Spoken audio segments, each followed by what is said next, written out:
All right. Thank you all for coming to the session. I'm excited to present to you today at WebCamp. This is my first time presenting at WebCamp, so please go easy on me. My name is Alex Keller, and I work at the Stanford School of Engineering. And I have I wear a number of different hats here. I manage a data center, and I do systems administration and network administration, and I do research support, and I'm also a security lead for the School of Engineering. Additional to that, I volunteer as the coach and advisor to the Stanford Applied Cyber Student Group, and I coach a collegiate cyber competition team where we do offensive and defensive contests, and I've learned a lot about adversarial mindset and attacker tradecraft, which I'm going to describe to you through that work. And I'm hoping to share that with you today, give you a little bit of a taste of that. And I know this is a little bit outside of the standard swim lane for a lot of developers, and I think that's precisely why this is kind of an important topic, that developers and people who support web services really adopt a more adversarial mindset when they're thinking about the services that they're providing. So hopefully this will be engaging, and I do hope to kind of do a whirlwind tour through some slides and then leave a little bit of time at the end for Q&A, because I'm hopeful that you may have questions that may catalyze further discussion and be of further benefit to specific areas that you may be working in. So a little bit of the kind of the scale of the problem. This is from a website called CVE Details. CVEs are common vulnerabilities and exposures. And this is the way that we catalog all of the vulnerabilities that are discovered. And it is this cataloging is done by MITRE, which is kind of a pseudo-governmental organization. And this website, which is not associated with MITRE, has a better search engine than the MITRE site. And so everybody uses this website, which is shown there at the bottom. And essentially, every single vulnerability that's ever been published should get a CVE. And the CVE, the naming convention is CVE hyphen, and then the year it was discovered, and then an arbitrary number that's the increments. And here we can see a screenshot from this website. There were roughly 26,000 CVEs discovered in 2023. Now, looking at the distribution there, the CVSS score range is this is a fairly complex weighting of how critical a vulnerability is based upon things like exploitability, the type of vulnerability it is, how the extent to which exposure of the service is part of that exploitability, the complexity involved in exploiting it, whether it's exploitable in its default configuration or some custom configuration, so forth and so on. And it has a rating of 1 to 10, a perfect 10 being the absolute worst. And we can see here that over 4,000 of the CVEs in 2023 were a 9 and above. CVEs that are 9 and above are typically remotely exploitable, often with no authentication at all, and a high degree of reliability and exploitation. So it's a pretty monumental problem, and of course software is proliferating and network exposure is proliferating, and so too are the number of CVEs. It continues to grow each and every year. Now, I'll mention, since this is WebCamp, that only some of these are related to web services. Many of these are related to operating system flaws or local exploitation of operating systems and virtual machines or appliances. But the web continues to dominate, the world, and more services are moving to HTTP and HTTPS. So this problem is very much focused on, or very much situated in the continued expansion of web services. So I want to get to the kind of the adversarial mindset part of this, and really that's the main kind of gist of my talk today, is that to encourage you to take on this attacker mindset, to think about things from the adversary's perspective. We like to say blue team like red team and red team like blue team, which is to say that blue is often referred to as the defensive folks and red is the offensive folks. And in reality, these are two sides of the same coin, offense and defense. And you cannot understand one without understanding the other. So if you're tasked with developing secure web services, or you're tasked with defending web services, you absolutely have to understand something about the way attackers operate, their capabilities, their motivations, the resources that they have at their disposal, and the techniques. And in the world of cybersecurity, we call them TTPs. So tactics, techniques, and procedures, which sums up the word, which is kind of summed up in the word tradecraft. How do offensive operators work? How do they engage targets? And those could be what are commonly referred to as threat actors, meaning attackers, right?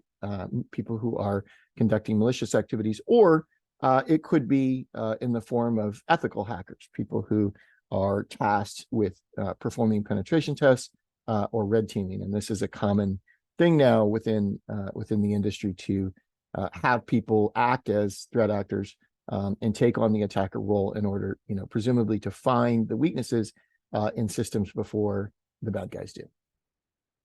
And then really kind of expanding on that is, you have to understand what is possible and start observing your services and the things that you maintain through this attacker lens, through this offensive lens. And as you do this, you will find it iterates on itself. Once you start looking at things from like, how could I abuse this service, or how could I exploit this in a way that's unintended by the author, it compounds itself, and you increasingly are aware of these things in the world around you. You start walking around and you see it in your everyday life, not just the digital world. So I really am hoping that this will inspire you to kind of adopt that and start thinking about things from this adversarial perspective, because it will make you a better developer, and it will make you a better systems administrator. It'll make you a better provider of web services.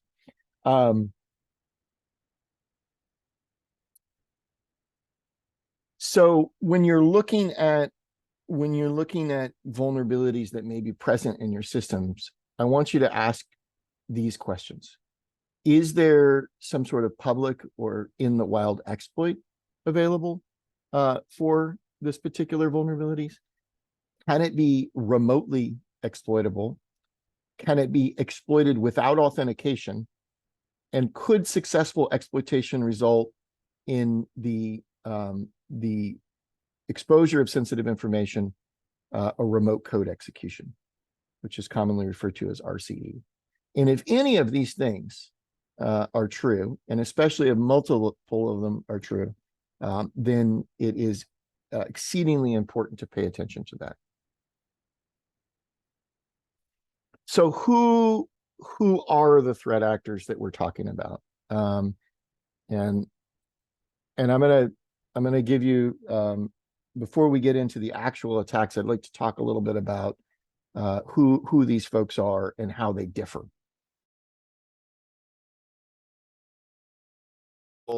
A useful visualization. At the bottom of the pyramid, we have what we might characterize as script kiddies, people who are fairly unsophisticated, curiosity seekers, and there's lots of them.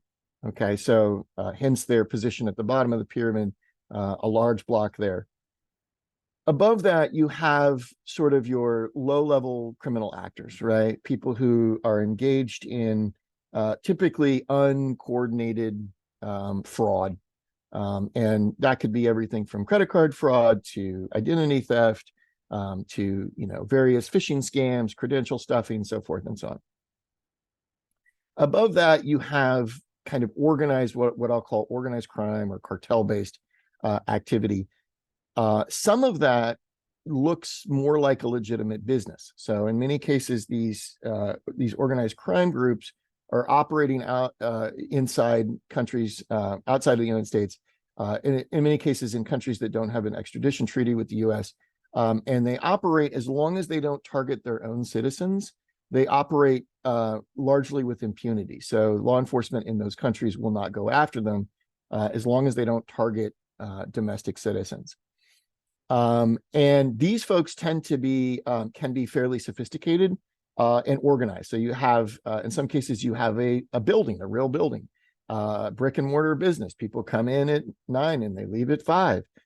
They have stratification of job duties. There might be dozens or even hundreds of people working for these organized crime groups, and their techniques are increasingly sophisticated.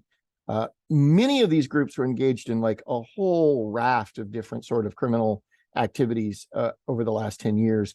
And we've seen a movement in the last 4 or 5 years where most of those groups have moved over to ransomware, because ransomware has become so popular and so productive from their perspective in terms of extracting monetary gain, that many of the groups that were focused on credit card fraud and so forth and so on have moved directly over to ransomware. And that's the preponderance of groups in that area. You also have some interesting groups in that kind of tier 3 area under the hacktivist category.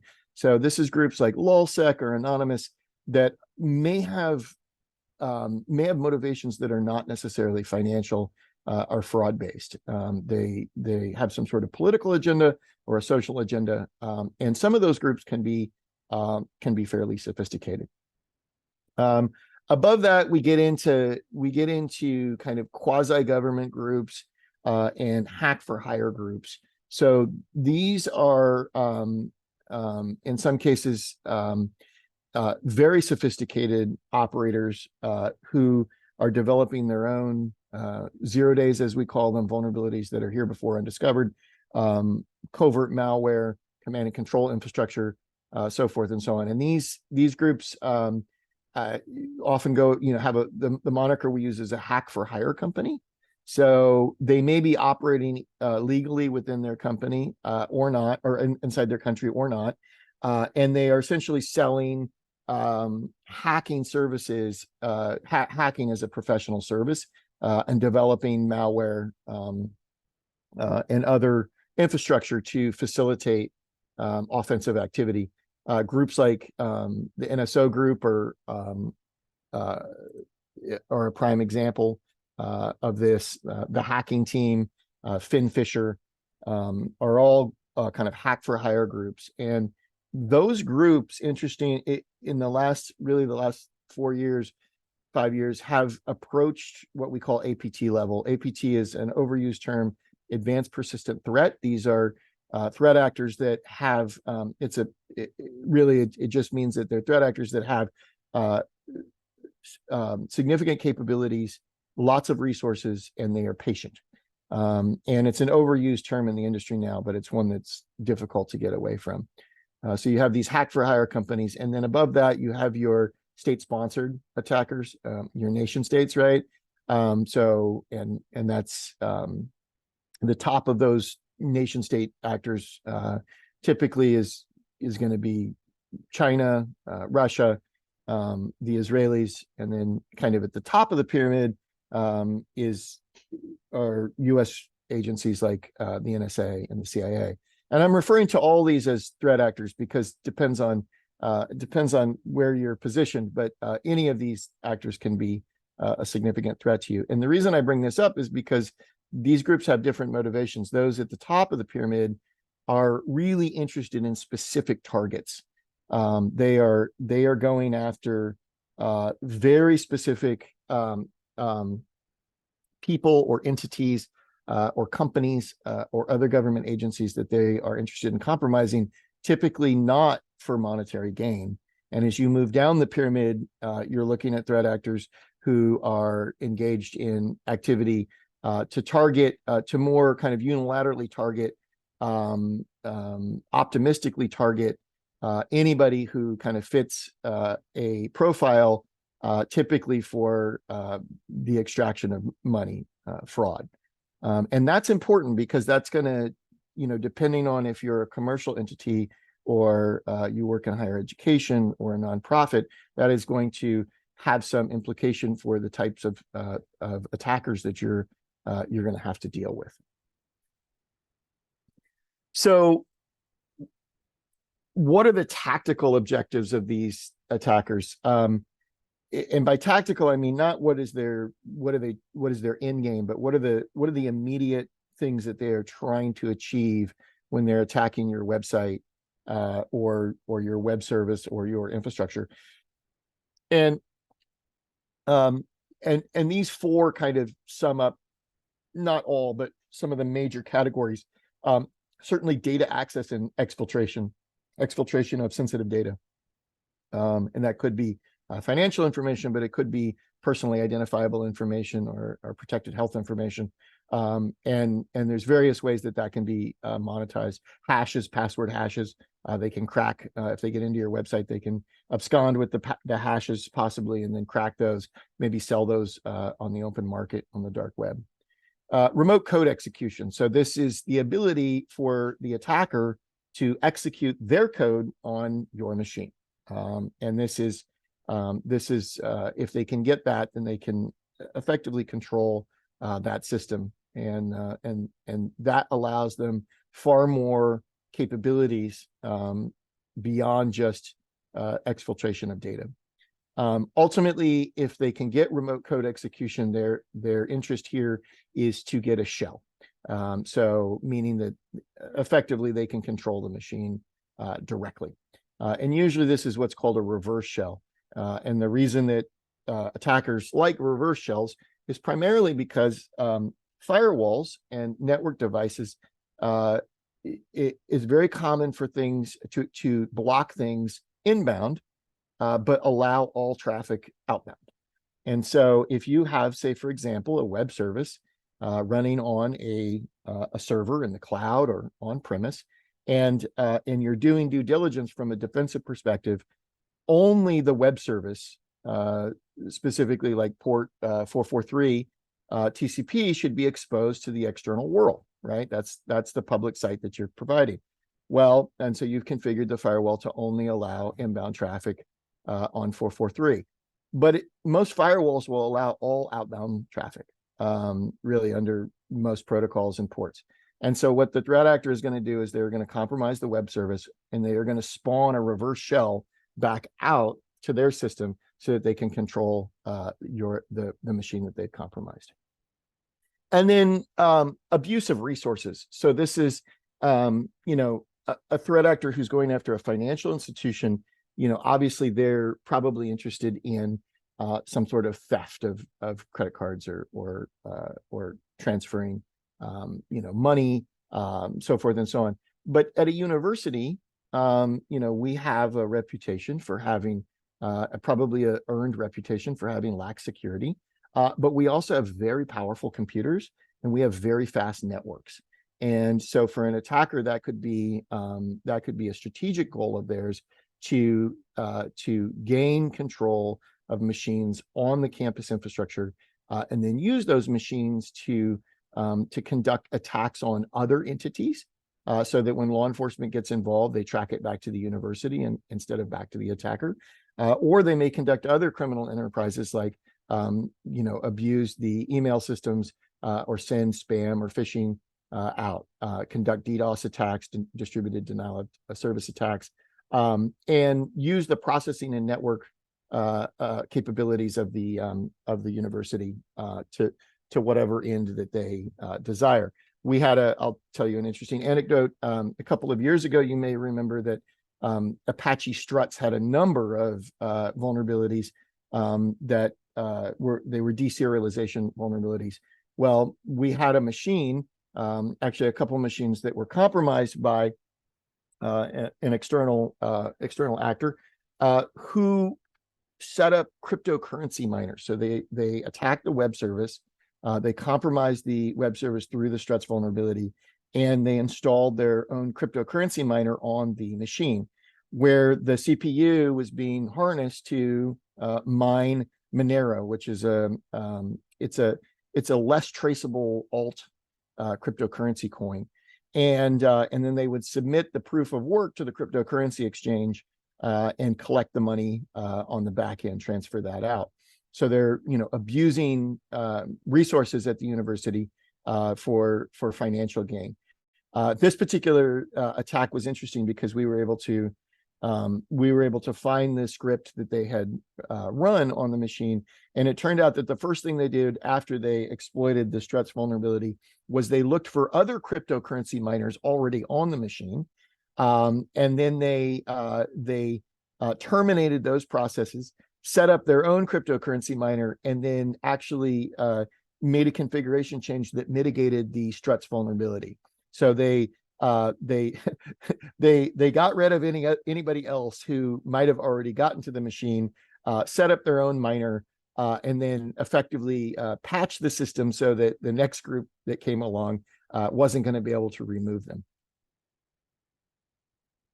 So what are the tools of the trade? And the next few slides I'm going to go through, I'm just going to show you some of the tools that are used. And if this is an area of interest of yours, I would encourage you to learn some of these tools, at least their basic functionality, and conduct offensive engagements against your own services. Learn how these attackers work.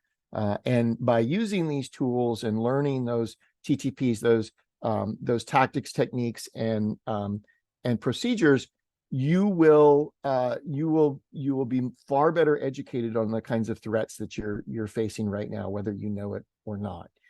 So two of the big Linux distributions that are focused on security are Kali Linux and Parrot OS, and these Linux distributions basically are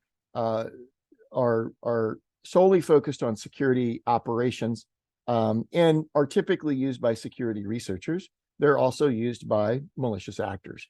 And what makes them different than, say, other Linux distributions like Debian or CentOS or Ubuntu is that they have a common heritage, but they have many of the security tools already pre-installed and pre-configured. And a lot of security tools are somewhat finicky and difficult to set up. And so these distributions kind of do all the hard work for you, ferret out all of the dependencies so that the tools work reliably. And so you can download these, are free and open source distributions. And pretty much all the tools that I'm going to discuss in the next few slides are available on both of these distributions. I should mention that Kali is from a company called Offensive Security, and they in addition to building the Kali OS, they also offer a certification track for pen testers, effectively. And they have a number of certifications, but the kind of gold standard is the Offensive Security Certified Professional, OSCP, which is culminates in a 24-hour test where you just have to hack a bunch of machines, and it's very well regarded certification in the industry. Okay, so what is a threat actor actually going to do? What is an attacker actually going to do? Well, if they're the NSA or the GRU, the FSB, Russian intelligence, they have a very specific target that they're going to go after, and they're going to use whatever means are available to attack that target. But if they're further down the stack, if they're further down that pyramid, what they're going to do is they're going to look for opportunities to, they're going to be far more opportunistic, and they're going to care less about what the target is and more about what technique might work. And then they're going to pivot on that and exploit as many machines as possible for whatever their strategic gains are. So they're going to use a tool like Shodan, which is effectively a public database of all exposed machines on the IPv4 internet. And what Shodan does is every couple days, it scans every single IPv4 address out there, and it enumerates all of the services that are running on that machine. And it doesn't scan all 65,000 plus ports that are available, but it scans the most popular ports, and it interrogates those ports, enumerates those ports in such a way that it gleans valuable information. What kinds of services are running on these machines, and what are the versions of those services, and what is the kind of metadata that can be extracted from those services. And that kind of information can be incredibly valuable to an attacker. So this phase is often referred to as the discovery or enumeration phase. So an example here, I know a lot of people who attend WebCamp have a Drupal focus. So here I'm doing a search in Shodan to find all endpoints on the public internet that are exposing HTTPS port 443, running Nginx, where it's highly likely that they're running Drupal 7, which is quite old and has at least a half a dozen critical vulnerabilities. Here's another example that is specific to Stanford that I recently found. I'm constraining the search to the autonomous system network of 32, which is basically the IP ranges that are associated with Stanford University. And I'm looking for things on port 9091, which is an alternate web port. It's kind of an oddball alternate web port. And here I've found a enterprise storage device that really has no business being on the public internet. And I reported this immediately and it was removed. So if they are looking for specific sort of services, they can use more advanced search operators and tool like Shodan to find specific versions of a web service, specific configurations of a web service. And that can be very valuable in the attack sequence. Here's another tool that's very similar to Shodan called Census. And Census was actually the company was founded by a current Stanford faculty member. It's very powerful. It's faster than Shodan and actually has better coverage than Shodan. And in this case, we're doing a search for devices within Stanford's ASN, which is 32, where they've been labeled as IoT devices. And I blurred out some of the information there to protect the innocent.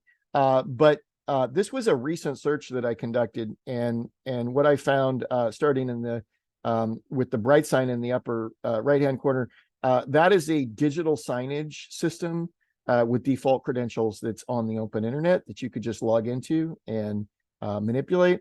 The next one is a scoreboard where you can actually change who's playing and what the score is.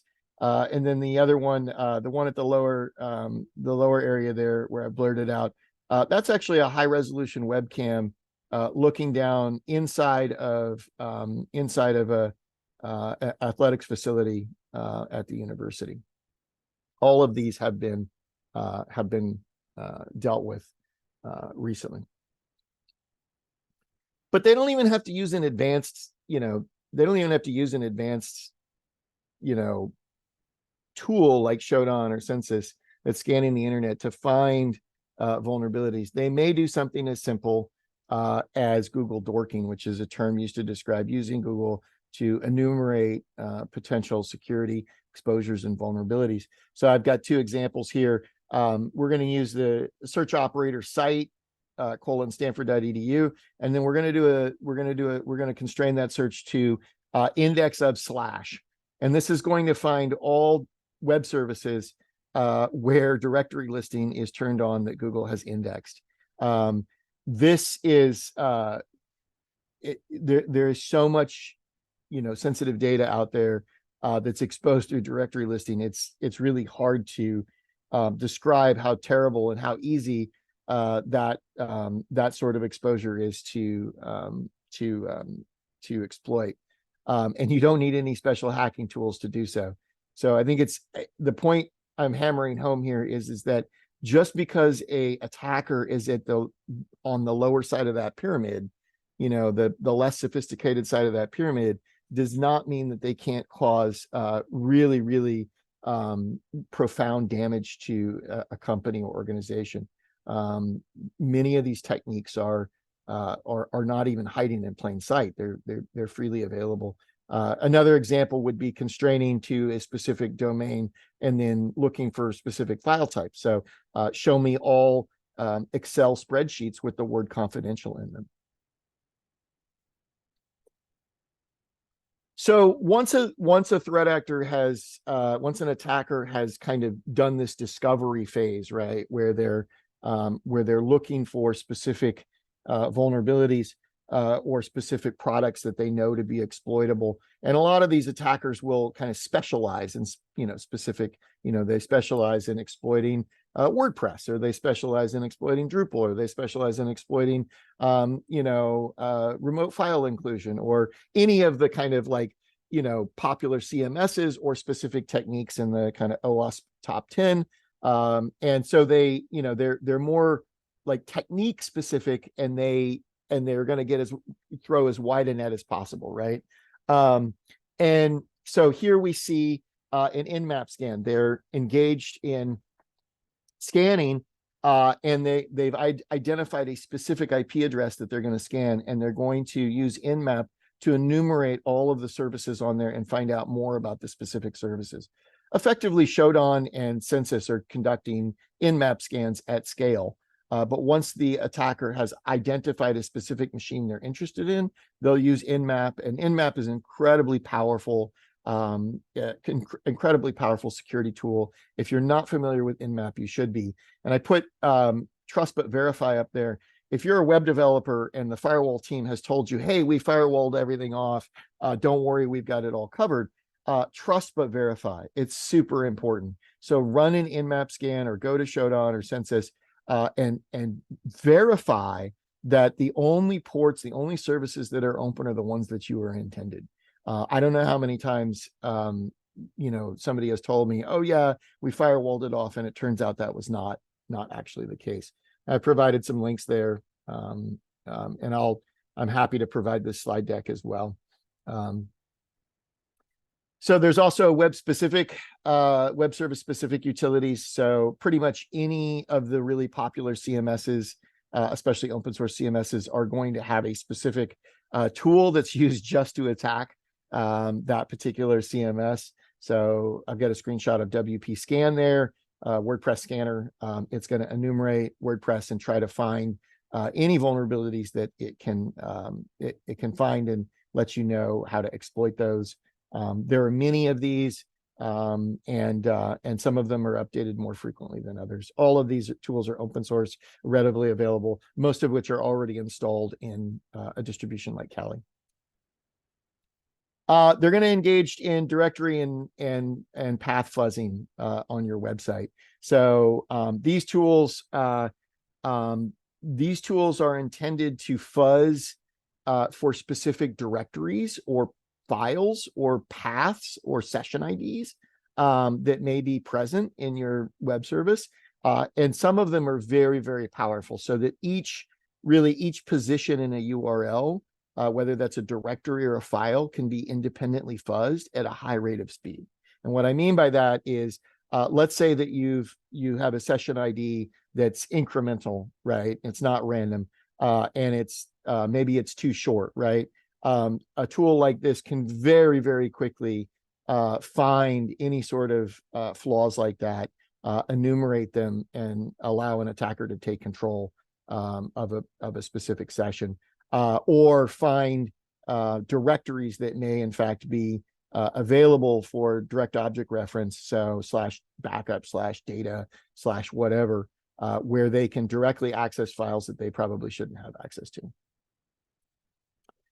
Then you get into kind of automated attack suites, where they do more of the work for you, kind of going beyond discovery and enumeration.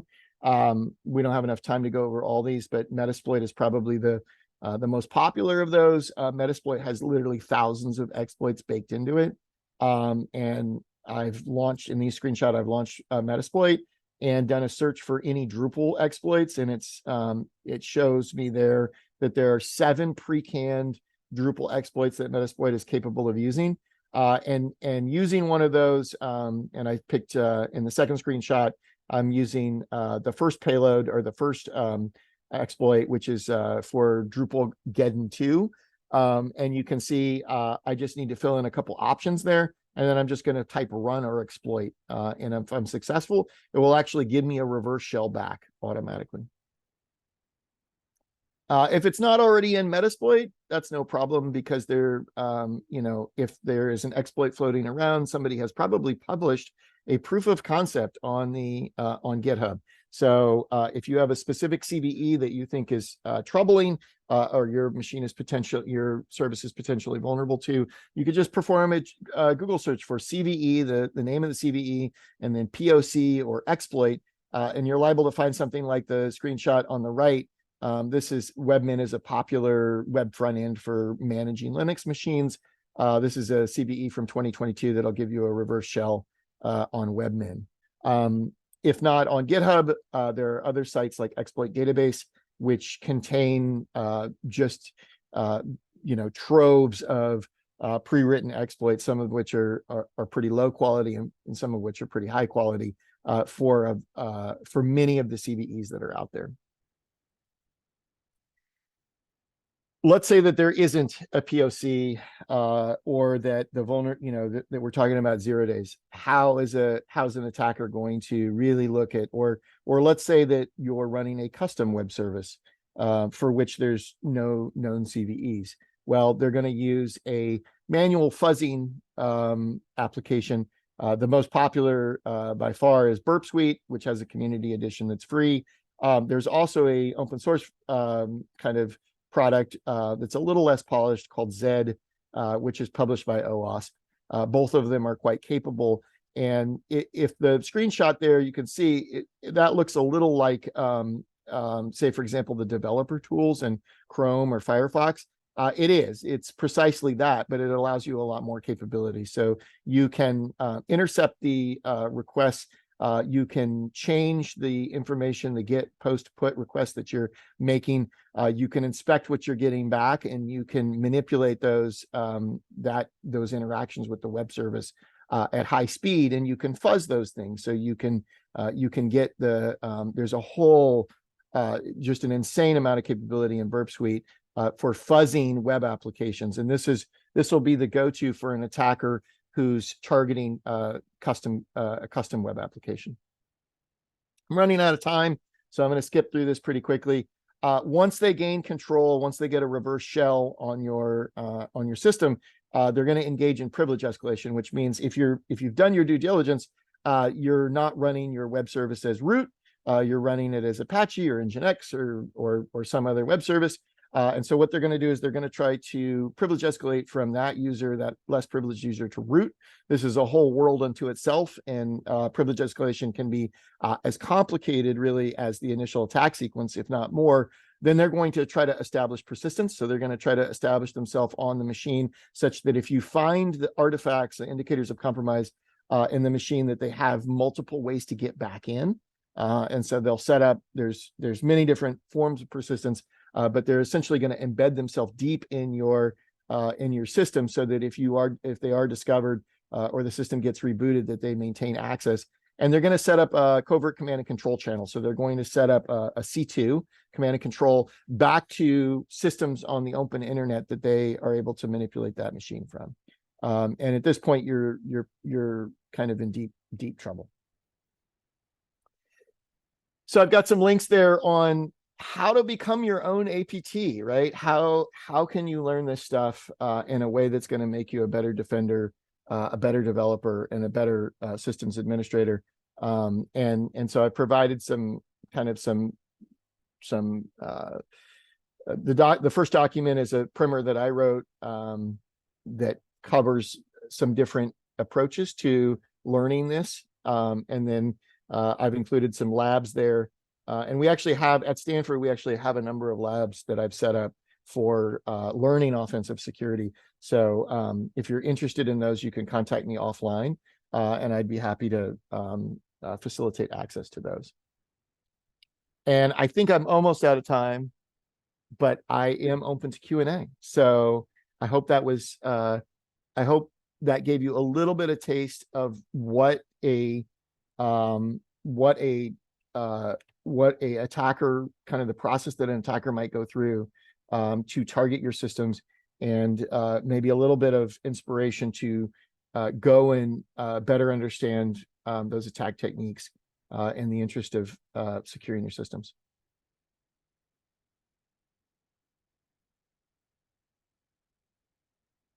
Maybe I'll stop the recording now.